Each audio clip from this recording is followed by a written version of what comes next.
Hi అండి. ఆలు cheese role అనమాట ఇప్పుడు నేను చూపించేది.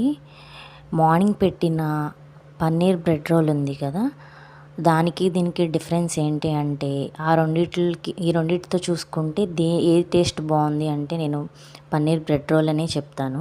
ఆ టేస్ట్ వేరే ఉంది, చాలా బాగా నచ్చింది నాకైతే. ఈ చీజ్ రోల్ అనేది నాకు చీజ్ అలవాటు లేదు కదా, ఫస్ట్ టైం తింటున్నాను కదా, 2 కన్నా ఎక్కువ తినలేకపోయాను. బాగా నాకు అవాయిడ్ చేసేసాను అనమాట, వామిటింగ్లా అనిపించింది.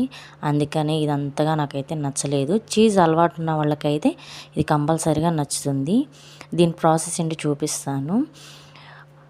బాయిల్ చేసి పెట్టుకున్న ఆలు ముక్కల్ని ఒక బౌల్లో వేసుకుని దాన్ని మెత్తగా మ్యాష్ చేసుకోవాలి. మ్యాష్ చేసుకున్న తర్వాత చిన్నగా కట్ చేసుకున్న పచ్చిమిర్చి ముక్కలు, ఆనియన్స్ ముక్కలు, కొంచెం కొత్తిమీర, ఉప్పు, కారం, అలాగే కొంచెం ధనియాల పొడి వేసుకుని మొత్తం మిక్స్ లాగా కలుపుకోవాలి. కలుపుకుని ఒక పక్కన పెట్టేసుకోవాలి. అయితే నేను హెరిటేజ్ వాళ్ళది చీజ్ క్యూబ్స్ తీసుకొచ్చాను అనమాట. అవి యూస్ చేస్తున్నాను. అవి చిన్న క్యూబ్స్గా ఉన్నాయి. వాటిని నేను మళ్ళీ చిన్న చిన్న రోల్స్ టైప్లో కట్ చేశాను.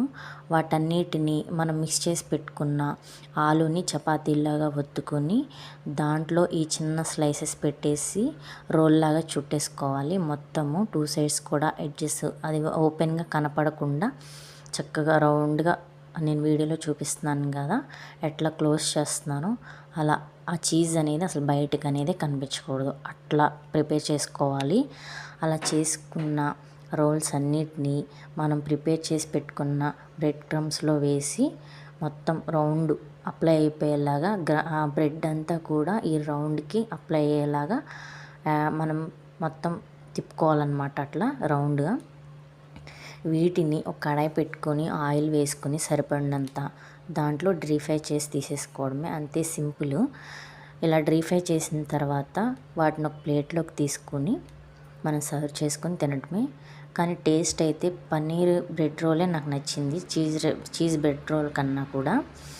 చీజ్ అంటే ఇష్టం ఉన్న వాళ్ళైతే చక్కగా తినేస్తారు ఈ రోల్స్ని, ఈ ఆలు చీజ్ రోల్స్ని.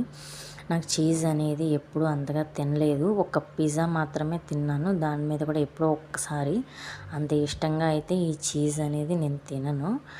ఎవరైనా ఇంట్రెస్ట్ ఉన్న వాళ్ళు దాని మీద చీజ్ అయితే మీరు ఇంట్రెస్ట్గా చక్కగా చేసుకొని ఈ రెసిపీ అసలు ఎలా వచ్చిందో నాకు కమెంట్ చేయండి. అంతే సింపుల్. ఇలా డ్రై ఫ్రై చేసుకుని ఒక ప్లేట్లోకి తీసుకుని టమాటా సాస్తో సర్వ్ చేసుకొని తినేయటమే. అలాగే వీడియో నచ్చితే లైక్ చేసి ఛానల్ సబ్స్క్రైబ్ చేసుకోండి. Thank you for watching.